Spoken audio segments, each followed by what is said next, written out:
दोस्तों आज हम बात करेंगे Grave of the Fireflies movie के बारे में, जो कि 1988 एक जापानीज एनिमेशन वालों ने बनाई थी, जो कि 1988 में रिलीज हुई थी। जापानीशन एनिमेशन मूवी। गाइज, ये कहानी 21 सितंबर 1945 के कुछ समय बाद की दिखाई जाती है, जहाँ पे एक बच्चा जिसका नाम सेता है वो भूख से मर जाता है कोबे ट्रेन स्टेशन के पास। और तभी वहाँ के कर्मचारी देखते हैं और वो आपस में बात करते हैं कि एक लड़का और मारा गया। इतने में एक को कैंडी का एक बॉक्स मिलता है और वो उसको बाहर मैदान में फेंक देता है। और जैसे ही कैंडी बॉक्स नीचे जमीन पे गिरता है तो वहां से कुछ राख और हड्डी निकलती है, और वो अस्थियां सेता की छोटी बहन सेत्सुको की होती हैं और उसकी स्पिरिट आजाद हो जाती है। तभी हम वहाँ पे सेता की स्पिरिट को भी देखते हैं। फिर कहानी अपने पीछे बैक स्लैश में जाती है, जहाँ पे दिखाया जाता है कि कोबे नाम के शहर में बमबारी हो रही है अमेरिका के द्वारा, और न जाने कितने ही लोग अपनी जान बचाने के लिए भाग रहे हैं।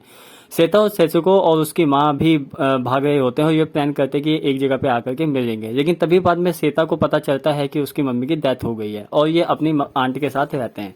स्टार्टिंग में तो सेता किसी को नहीं बताता कि उसकी मॉम मर चुकी है, लेकिन बाद में उसकी आंटी को पता लग जाता है। अब खाने पीने की भी कमी है, वर्ल्ड वॉर 2 चल रहा है। उसकी आंटी सेता को कहती है कि सेता तुम कुछ काम क्यों नहीं करते, तुम्हारी जो उम्र है या तो तुम्हें पढ़ाई करना चाहिए। तो सेता बताता है कि जो कारखाना था वो तबाह हो चुका है और उसके स्कूल पे भी बमबारी की वजह से तबाह हो चुका है, जिसकी वजह से वो स्कूल भी नहीं जा सकता। वहीं आंटी की बेटी और उसके पति काम पे जाते हैं और सेता हर समय मतलब घर पे ही रहता है, और चूंकि वो बच्चा है तो भैया इधर उधर खेलेगा कूदेगा और क्या कर सकता है। और एक दिन तो वो पियानो में गाना बजा रहा होता है। उसकी आंटी आती है और कहती है कि तुम कुछ काम धंधा करो, नहीं तो अलग हो जाओ, और ऐसे बुरे समय में तुम गाना गा रहे हो, क्या कोई ऐसा करता है। तो सेता को ये बात बहुत बुरी लगती है और अब वो फैसला कर लेता है कि वो अलग अपनी आंटी से रहेगा। दोनों भाई बहन अपना बोरिया बिस्तर लेकर के चल देते हैं और वो एक जगह पे रहना शुरू कर देते हैं। दोस्तों, यही वो मोमेंट है जब आपको धीरे धीरे धीरे धीरे थोड़ा सा उदासीनता सा फील करना शुरू कर दोगे, क्योंकि सेता भी इतना बड़ा बच्चा नहीं है कि उसको पता हो कि क्या करना चाहिए लाइफ में। अब वो एक जगह आकर के रह तो रहे हैं और सेता तो खुश है, क्योंकि उसकी मम्मी के बैंक अकाउंट में 4,500 रुपए पड़े हुए थे और वो बहुत होते थे उस समय के टाइम पे वो पैसे। तो वो खुश था कि चलो ठीक है, मैं अकेला रह सकता हूँ, हमारे पास पैसे भी है। लेकिन उसने आने वाले फ्यूचर की नहीं सोची।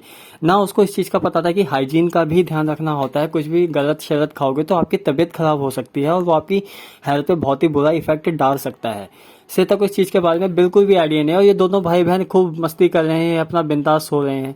लेकिन एक समय ऐसा आता है जब इसकी बहन की तबीयत खराब होने लग जाती है। इसकी बहन के शरीर में पूरे रेड रेड रैशेस हो जाते हैं। एंड गाइज, यहाँ से सीन और ज़्यादा इमोशनल होता जाएगा। और जैसे ही ये कहानी आगे बढ़ती है तो सेता अपनी बहन सेत्सुको को डॉक्टर को दिखाता है और डॉक्टर बस एक ही बात कहता है कि तुम्हारी बहन को अच्छा खाना खाने की जरूरत है, उसे पोषक तत्व चाहिए ताकि उसका शरीर अपने आप को हील कर पाए। वहीं सेता चिल्लाते हुए कहता है कि मैं इस कहाँ से खाना लाऊं, मेरे पास पैसे नहीं है, मेरे पास कुछ नहीं है। और उसकी बहन की तबीयत खराब है, बहुत बहुत सीरियसली गाइस, बहुत सीरियसली तबीयत खराब है। वहीं सेता जब अपनी बहन को ले जाता है तो बीच में कुछ आइस के बुरक गिरा हुआ होता है, वो ही अपनी बहन को खिलाता है। और जब वो घर पहुंचता है तो देखता है कि उसकी बहन ने अपने मुंह पे पत्थर रखे हुए हैं। वो अपनी बहन के मुंह से पत्थर को निकालते हुए कहता है कि ये कोई कैंडी नहीं है, लो मैं तुम्हारे तरबूज लाया हूँ, तरबूज खाओ। लेकिन उसकी बहन की डेथ हो जाती है। सीरियसली कह रहा हूँ गाइस, क्योंकि अब उसकी बहन के अंदर इतनी इम्यूनिटी पावर नहीं बची थी कि उसकी बहन जिंदा रह पाती। और सेता अपनी बहन का अंतिम संस्कार करता है। गाइस, अंतिम संस्कार करने के बाद हमें दिखाया जाता है कि किस तरीके से उसकी बहन, क्योंकि सेता तो अब हर समय अपनी बहन के साथ रह नहीं सकता, उसे खाने पीने का जुगाड़ भी करना है। तो उसकी बहन को दिखाया जाता है कि उसकी बहन किस तरीके से खेलती थी, यहाँ भागती थी, उछलती कूदती रहती थी, और तो और वो मिट्टी के बॉल्स बना करके खाती है, जैसे कि मंचूरियन हम कह रहे हो ना एक तरीके से कि हम मंचूरियन। तो यार बच्ची है, उसको कुछ पता नहीं है कि वो क्या कर रही है, और वो वैसे ही मिट्टी के बॉल्स लाइक उसको वो असली खाना समझ करके, जैसे बच्चे आपस में खेलते हैं, और वो उसी को खा रही है।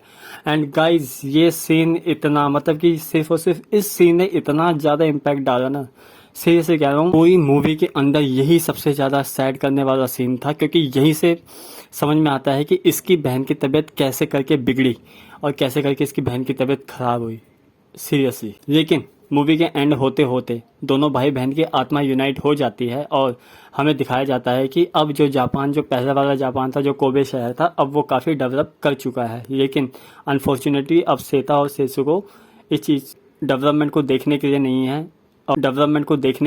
है, और इस तरह की पीसफुल लाइफ जीने के लिए अब वो लोग तो जिंदा ही नहीं है।